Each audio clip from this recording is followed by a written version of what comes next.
क्या है? पापा, ये क्या कर रहे हो आप? मुझे लगा कि अलमीरा में चूहा घुस गया, तो ये चेक कर रहा था कि इतनी रात को ठकर ठकर क्या कर रहा है। अच्छा, ये चूहा और बिल्ली वाली ना खेलने वाली कोई मैं बच्ची नहीं हूँ। और वैसे भी चूहा कैसे हो सकता है ससुर जी, जब आप जैसा बिलार है इस घर में तो।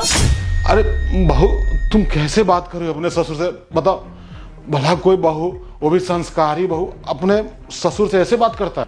आपको शर्म नहीं आ रही? इस उम्र में आप अपने ही बेटे के घर में चोरी कर रहे हैं। देखो बहू, मैं चोरी नहीं कर रहा था। बेटा, अपनी पत्नी को समझाना, देख कैसे बोल रहे तेरे सामने। अच्छा, चोरी नहीं कर रहे थे तो क्या इस अलमारी में अलादीन का चिराग ढूंढ रहे थे आप? देख लो, अब अपनी आंखों से ही देख लो कि तुम्हारे पापा कैसे चोरी कर रहे हैं। जब मैं तुमसे कहती थी तब तो तुम मुझे बहुत बोलते थे कि मेरे पापा पे ऐसे इल्जाम मत लगाओ। अब पता चला कि इस घर से पैसे कहाँ जाते हैं, तुम्हारे पापा चोरी करते। और वैसे भी इस उम्र में इनको चोरी करने की क्या जरूरत पड़ी? मुझे तो लगता है ना कि इस घर में चोरी करके कहीं बाहर ही उड़ाते हैं। कोई और ही शौक पाल रखा है इन्होंने, कहीं गुच्छरे तो नहीं उड़ाते। अरे बस करो तुम। पापा, आप अपने हाथ दिखाएंगे कि आप पीछे क्या छुपा रहे हैं?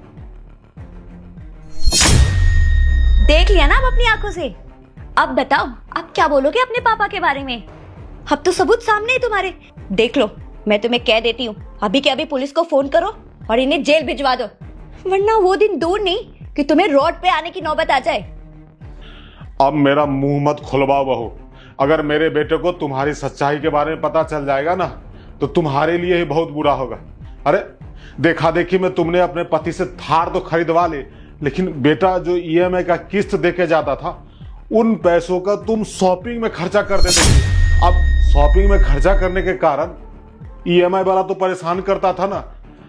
देखो, अब मुझे बोलने दो बहू। अब जो तुम्हारी सच्चाई में बोल रहा हूँ बेटा को, तुम इशारा कर रहे हो कि नहीं बोलने के लिए। चोरी कर रहे, ऊपर से झूठ बोल रहे और मुझ पे गंदे इल्जाम लगा रहे। देख लो, मुझ पे इल्जाम लगा रहे कि मैं ईएमआई के पैसे नहीं भरती। जब पैसे ही घर में नहीं बचेंगे तो ईएमआई के पैसे कैसे जाएंगे? ये झूठ बोल रहे, ये मुझ पे इल्जाम लगा रहे क्योंकि इनकी चोरी पकड़ी गई है ना। अरे बस करो तुम दोनों, बहुत हो गया। और तुम देखो, मेरे पास जो कुछ भी है ना, जितनी प्रॉपर्टी है, सबकी सब मेरे बाप की है। क्योंकि आज मैं जो कुछ भी हूँ ना और जहाँ भी हूँ, सिर्फ और सिर्फ अपने बाप की वजह से हूँ। तुम्हें नहीं पता मेरे बाप ने कितनी मेहनत की है मुझे इस मुकाम तक लाने के लिए। अरे मेरे बाप ने गर्मी में रिक्शा चलाया है और अपने पीठ पर ना बोरियां ढोई है, ईंटें उठाई है, ताकि मैं पढ़े लिख कर कुछ काबिल बन सकूं, इतना सारा पैसा कमा सकूं। अरे आज मैं जितना ही पैसा कमा रहा हूं ना, सिर्फ और सिर्फ मेरे बाप की मेहनत है ये, समझी तुम? और अगर आज ये नहीं होते ना, तो मैं भी नहीं होता और ना ही तुम इतने ऐश मौज में रह रही होती। इसलिए मेरे पास जो कुछ भी ना, सबका सब मेरे बाप का है। मैं, मेरी सारी प्रॉपर्टी, यहाँ तक कि मेरी खुद की जान भी। तो अगर वो अपनी प्रॉपर्टी में थोड़ा हिस्सा ले भी रहे तो क्या बुरा है इसमें? उनकी दौलत वो चाहे उसे चोरी करें, चाहे जलाए, या गरीबों में उड़ाए, या अय्याशी में उड़ाए, कोई मतलब नहीं होना चाहिए। तुम्हें तुम्हारा हक मिल रहा है ना, हाँ, तो फिर मेरे पिता को जो करना है उन्हें करने दो। बेटा, मुझे पैसे की कोई जरूरत नहीं है, ये पैसा तू रख ले। बस ईएमआई भर दे और अपनी इज्जत बचा सोसाइटी में। देखा देखी करके दूसरे की बराबरी करने से ये नहीं है कि हम कुछ भी कर लें। अरे बेटा, जितनी बड़ी चादर हो ना, पांव उतनी ही फैलानी चाहिए।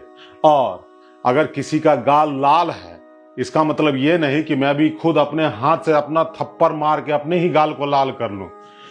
मुझे पैसों का कोई लोभ लालच नहीं बेटा। तू एक काम कर, ये पैसे रख, बस अपनी ईएमआई भर दे, उसके बाद मुझे चोरी करने की क्या जरूरत है? मैं तो तुम्हारी इज्जत बचाने के लिए सब कर रहा था, समझा? देखिए पापा, मैं जानता हूँ आपकी नीयत तो अच्छी थी, लेकिन तरीका गलत था। लेकिन पापा, आप एक बार प्रॉमिस कीजिए कि आप आगे से ना कोई चोरी वोरी नहीं करेंगे। अरे आपको किसी भी चीज़ की ज़रूरत हो ना, तो प्लीज़ एक बार मुझसे मांग लीजिएगा। अरे मेरा जो कुछ है सब कुछ आप ही का तो है।